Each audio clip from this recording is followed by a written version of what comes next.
Muito bom dia a todos e todas, satisfação mais uma vez aqui poder estar contribuindo com a acústica, com informações que, bem disseste, pode estar aí atingindo pelo menos 16 municípios que são os que dependem do Hospital de Camaquã, que é referência aí para os 16 municípios da região, né? Então, muito bom dia a todos e todas, estamos à disposição. Bom, lembrando aos nossos ouvintes que o Júlio, ele é o presidente do Sindsaúde RS e, primeiramente, para nós informarmos os nossos ouvintes, quais são as informações colhidas pelo sindicato da atual situação no hospital? Na verdade, a questão do hospital é histórica, principalmente em se tratando da dívida, né? A gente vem, desde o ano passado, junto ao Tribunal Regional do Trabalho, buscando uma mediação com relação ao pagamento de verbas rescisórias, principalmente, né?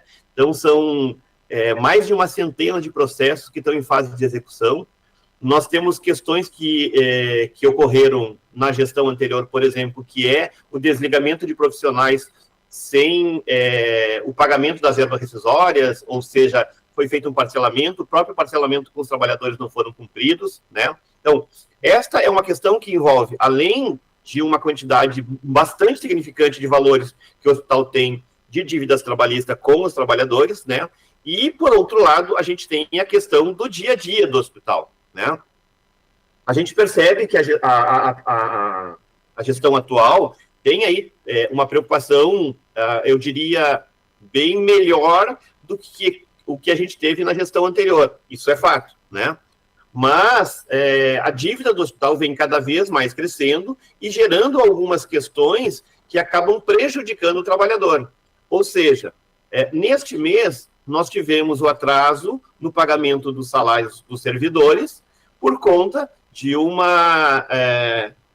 diria agora não me vem a palavra, mas o judiciário reteu parte dos valores ou uma integralidade de valores. Deste valor estavam o valor que iria pagar salário dos trabalhadores e também pagar o piso da enfermagem. O hospital acabou contornando parte do problema e pagou os salários. Mas com relação ao complemento do piso da enfermagem, isso até agora não aconteceu. Além disso, isto não é a primeira vez. Nós temos outras questões, por exemplo, como insalubridade, que já tem condenação, que o hospital deveria estar pagando para alguns lugares já grau máximo e não paga. A gente tem questão relacionada ao FGTS. Então, tem uma série de problemas que são gerados com os trabalhadores. E agora, uma luta histórica, que é o piso da enfermagem, ou seja, foram mais de 30 anos para conseguir este reconhecimento para a enfermagem, que é o piso, inclusive o próprio STF fez toda uma narrativa que acabou prejudicando a legislação, mas, enfim, o piso da enfermagem é uma realidade, só que este piso, ele vem no CPF de cada um dos trabalhadores, ou melhor, ele vem para o hospital com o CPF de cada um dos trabalhadores. É exatamente, João tem direito a receber R$400, assim vem do Fundo Nacional de Saúde. E aí vem a nossa crítica neste momento, porque ao termos um valor bloqueado pela Justiça, o hospital precisa, a partir da assessoria jurídica, ser eficiente e eficaz e entrar com peticionamento dizendo o seguinte: o valor que foi bloqueado é um valor que vai direto para os trabalhadores, que vem do Fundo Nacional para cada um dos CPF, dos técnicos de enfermagem, né, na qual a gente precisa o desbloqueio para repassar esses valores aos trabalhadores. E até agora a gente não tem isso. Então, a gente percebe todo o empenho da atual geração. Agora, no que se trata a piso da enfermagem em bloqueio de valores, tanto de salário quanto ao piso da enfermagem, isto não está sendo eficaz. Bom, Júlio, duas perguntas se fazem necessárias neste momento. A primeira delas, o sindicato tem mantido diálogo com a atual direção do Hospital Nossa Senhora Aparecida? E se sim, a segunda pergunta é o seguinte: quais os argumentos apresentados pelo hospital para esses atrasos, para o não cumprimento verificado pelo sindicato dessas questões? Sim, o sindicato tem tido contato, nós temos a nossa diretora, que foi trabalhadora do hospital por muito tempo, a Lisete, né? Provavelmente deve estar nos escutando neste momento. É uma diretora do Sindsaúde e tem constantemente contato. Nós também conseguimos, a partir de uma mediação no TRT, ter uma proximidade maior. E agora vamos lá, tá? A gente está falando de um problema principalmente na falta do financiamento adequado dos hospitais filantrópicos no estado do Rio Grande do Sul, tá? Muito tem origem o assistir do estado, tá? Logicamente que o hospital tem mais propriedade para falar com relação aos valores que foram retirados a partir do programa Assistir, mas uma outra questão que é muito delicada é o Portas Abertas. O que significa o Portas Abertas? O hospital tem que ter emergência com portas abertas por conta de uma pactuação que ele faz com o município. Só que ele não tem, e não é só Camaquã, os hospitais como um todos, a gente tem esse problema aqui em Porto Alegre hoje, por exemplo, Santa Casa tem portas abertas. E o que significa ter o portas abertas? Citando o caso aqui na Santa Casa, por exemplo, que não é diferente em Camaquã. Eles têm lá 28 leitos. Nós tivemos, fazendo uma vistoria aqui em Porto Alegre, por exemplo, onde tinham 73 pacientes internados num local que deveriam ter 28. Ou seja, quase triplicou. Por quê? Porque existe o Portas Abertas, onde permite que qualquer pessoa que a partir de uma classificação será internada, independente se tem lugar ou não. Vai ter que ser adequado. Bom, e aí a gente tem vários problemas, como, por exemplo, está dimensionado o setor de farmácia do hospital para atender o dobro, o triplo de paciente. Os trabalhadores estão dimensionados para aquele número. Então, por exemplo, na emergência, um técnico pode atender dois pacientes. Quando está triplicado, ele vai estar com 5, 6 pacientes. Ora, não é humanamente possível ter um portas abertas a partir do governo do estado, onde o dimensionamento não atende, onde não tem dimensionamento de insumo suficiente para aquela quantidade de pacientes. Esse é um problema que tem na emergência do Hospital de Camaquã. E aí, a gente tem sobrecarga de trabalho, a gente tem prestação de serviço que não é devidamente paga, além da retirada de valores que vem sendo constante a partir do Assistir do Estado do Rio Grande do Sul. Ou seja, a gente está falando de um problema que o Estado do Rio Grande do Sul conhece e que não resolve. Este é um dos grandes problemas. Eu não vou entrar no mérito da dívida do hospital e de como é que está sendo gerido, né? Mas grande parte do problema vem da falta da devida atenção do governo do estado para os hospitais filantrópicos. Bom, existe algum tipo de compromisso formalizado por parte do hospital com o sindicato para regularizar esses pagamentos pendentes? Não, neste momento não tem. Não tem nenhum tipo de negociação ou alguma expectativa vinda por parte da direção do hospital de regularizar essas pendências? Neste momento não tem. A nossa perspectiva é que a gente vá na sexta-feira de manhã ao hospital, que a gente possa ser atendido, né? Então já estou fazendo público aqui um pedido à direção do hospital, que a gente possa ser atendido e que o hospital apresente uma alternativa para resolver o problema de atrasos de salário, né? A gente está falando deste mês que houve o atraso de salário, não é uma constante, mas, por exemplo, o piso da enfermagem já é a segunda vez que o valor é bloqueado pela justiça, né, e que não chega nos trabalhadores na data prevista. Então, a nossa expectativa é chegar na sexta-feira de manhã, fazer uma conversa com o hospital, né, e aí, se tiver uma proposta do hospital para saldar a dívida com os trabalhadores, e não só essa, a próxima, né, a nossa proposta é levar aos trabalhadores, recebemos uma proposta de saldar, o que vocês acham? É pertinente a gente aguardar ou a gente, então, dá encaminhamento ao procedimento de greve? Bom, então há uma possibilidade, alguma discussão entre os trabalhadores, há uma possibilidade de greve desses profissionais?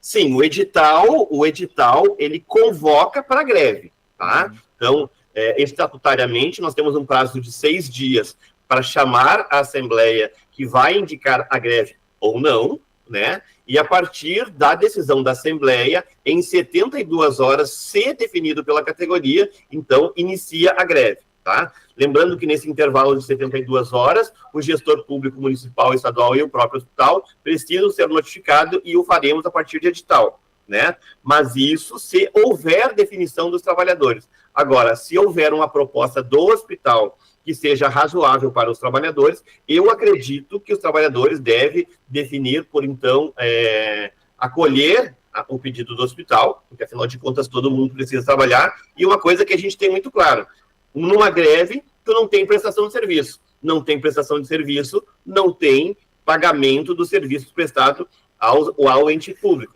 Consequência, pode ficar pior. Mas, independente disso, se não houver uma proposta que contemple o pagamento imediato dos trabalhadores no que se refere ao piso da enfermagem, não está descartada a possibilidade de uma greve no Hospital de Camaquã a partir da enfermagem.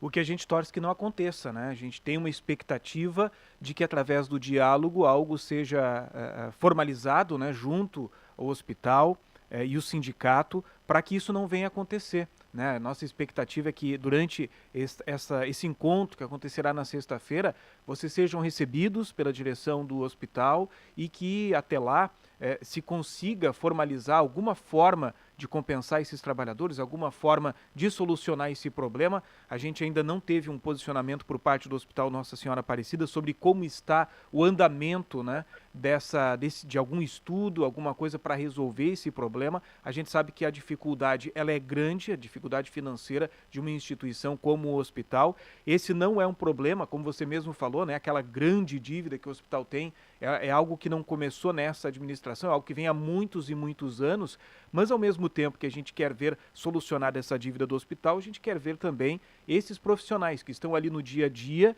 labutando, trabalhando, cumprindo as suas jornadas, cumprindo o seu trabalho, que eles também tenham, né, a sua dignidade financeira a salvo. Perfeito. A colocação é bem esta. Primeiramente que nós, enquanto Centro de Saúde, nós somos ferrenhamente defensores do Sistema Único de Saúde. Nós entendemos que nós temos aí, quem sabe, o maior plano de saúde público do mundo, né? Agora, não tem como a gente não defender, porque a gente sabe que, na prática, nós somos servidores da nossa população.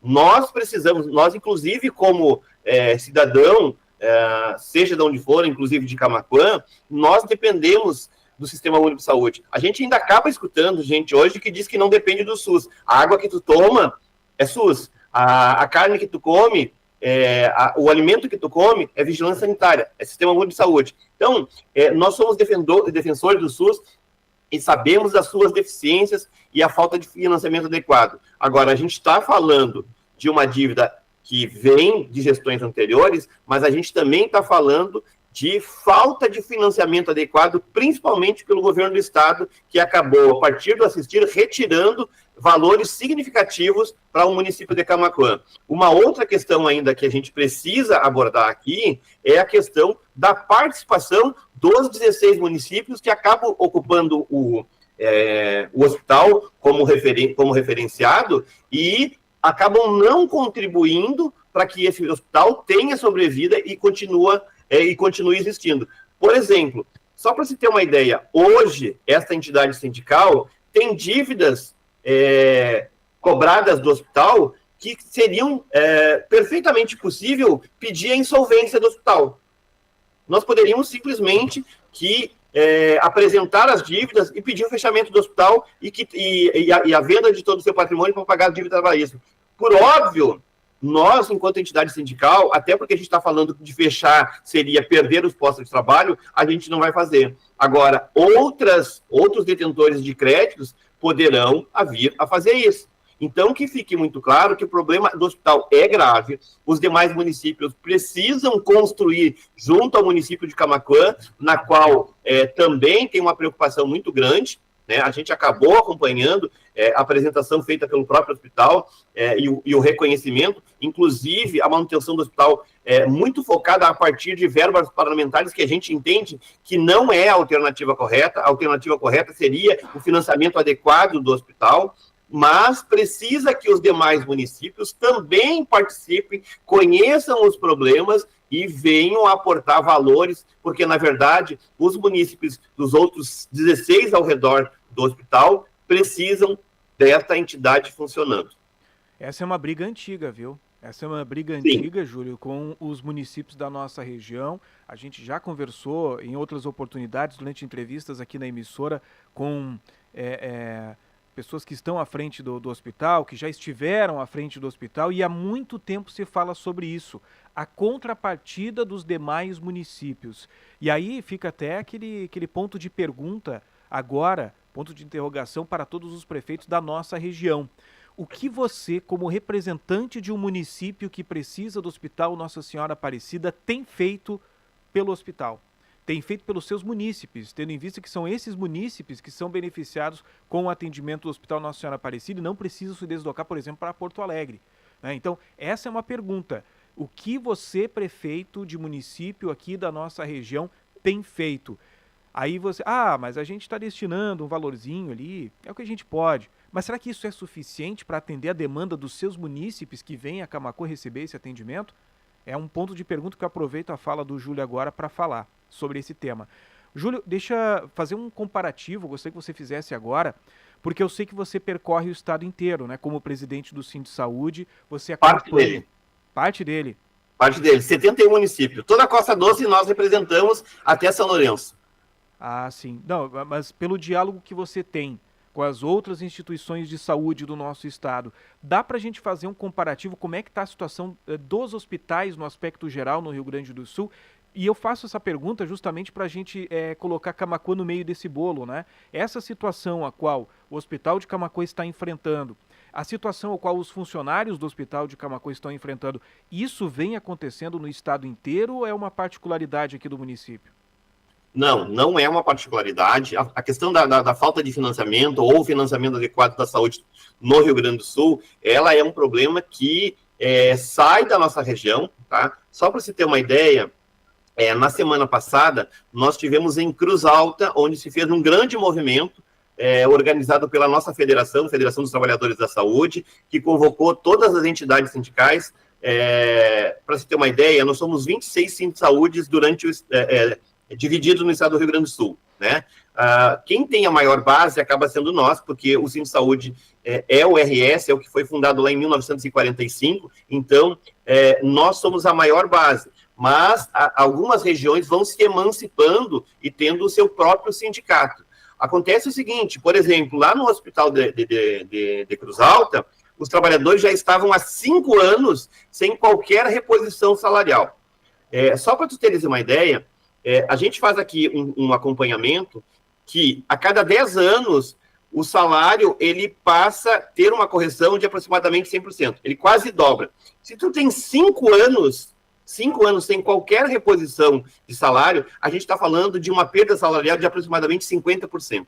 Os trabalhadores não têm isso já lá em Cruz Alta há 5 anos. E a proposta do gestor, naquele momento, foi uma reposição de 5%. Ora, extremamente distante. Então, a gente voltando muito pouquinho no tempo, nós passamos pela pior pandemia de toda a nossa história, onde os trabalhadores da saúde foram referenciados, foram extremamente aplaudidos pela nossa população, mas a grande questão gente, não dá para o trabalhador da saúde viver só de palmas.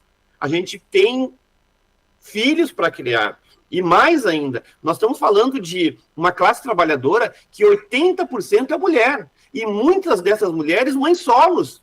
Porque a gente sabe que a sociedade moderna, as novas famílias, as mães são bastante independentes. Agora, tu ser independente e não ter um reconhecimento devido do teu empregador, cabe ressaltar que grande parte do financiamento da saúde vem do setor público, vem da União, vem do Estado e do próprio município. Né, como é o empenho que tem aí Camaquã com relação ao hospital e a importância que ele não só para Camaquã, mas para todos os arredores. Então, a grande questão precisa reconhecer melhor, o problema não é só Camaquã, nós temos vários outros municípios que acabaram sendo desassistidos a partir do assistir do governo do estado do Rio Grande do Sul, que inclusive, no ano passado, fez um reconhecimento que era necessário fazer uma revisão, mas até agora não tem nada de fato. E por conta disso, a gente assiste o problema de Camaquã, a gente assiste o problema de São Lourenço, que é aí ao lado, né, com a falta de financiamento adequado à saúde dos munícipes de da comunidade como um todo aí na Costa Doce.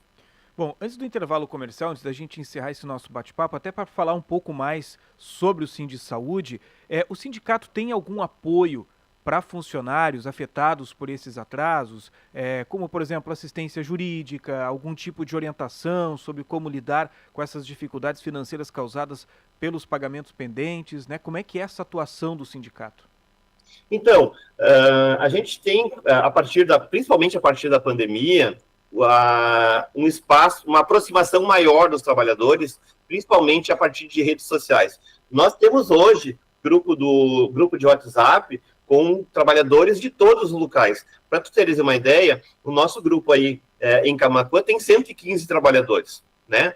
Então, a gente tem uma proximidade maior com os trabalhadores. E a partir da CLT e constitucionalmente, os sindicatos têm obrigação de conceder assessoria jurídica aos trabalhadores. Então, acaba que a gente vai, a partir do tempo que está na função, tendo muita informação e nem sempre necessário. Mas, por exemplo, na nossa assembleia, que acontece na sexta-feira às 14 horas, nós estamos levando assessoria jurídica para qualquer dúvida do trabalhador que sair da alçada do nosso conhecimento e que chegue na alçada jurídica sem problema algum, tá? Nós temos previsão legal na legislação que determina que o sindicato tem que conceder assessoria jurídica e assim o faz. Bom, deixa eu agradecer a sua participação hoje, conversando com os ouvintes da Rádio Acústica FM. Só para lembrar, nessa sexta-feira a gente vai ter uma mobilização em frente ao hospital, seria isso? Na verdade, uma Assembleia Geral dos Trabalhadores que pode desencadear um processo paredista. Tá? Então, a Assembleia ela pode definir greve caso não se tenha uma proposta de como saldar as dívidas com os trabalhadores e, inclusive, outras questões que envolvem o dia a dia, que eu diria que são pormenores, mas que também necessárias serem discutidas. Então, a gente faz a Assembleia e lá vai haver a definição por parte dos trabalhadores se a gente para ou, assim, esperamos que uma proposta vinda do hospital possa rapidamente saldar a dívida existente com os trabalhadores. Júlio, obrigado pela sua disponibilidade hoje em conversar com os ouvintes da Rádio Acústica FM, trazendo esses esclarecimentos por parte do Sindsaúde. A gente agradece o espaço, inclusive no momento em que o amigo quiser fazer uma provocação aí aos demais municípios para fazer uma discussão sobre financiamento, a gente gostaria muito de estar presente para estar podendo levar a voz dos trabalhadores também e as dificuldades que a gente enfrenta no dia a dia. Obrigado.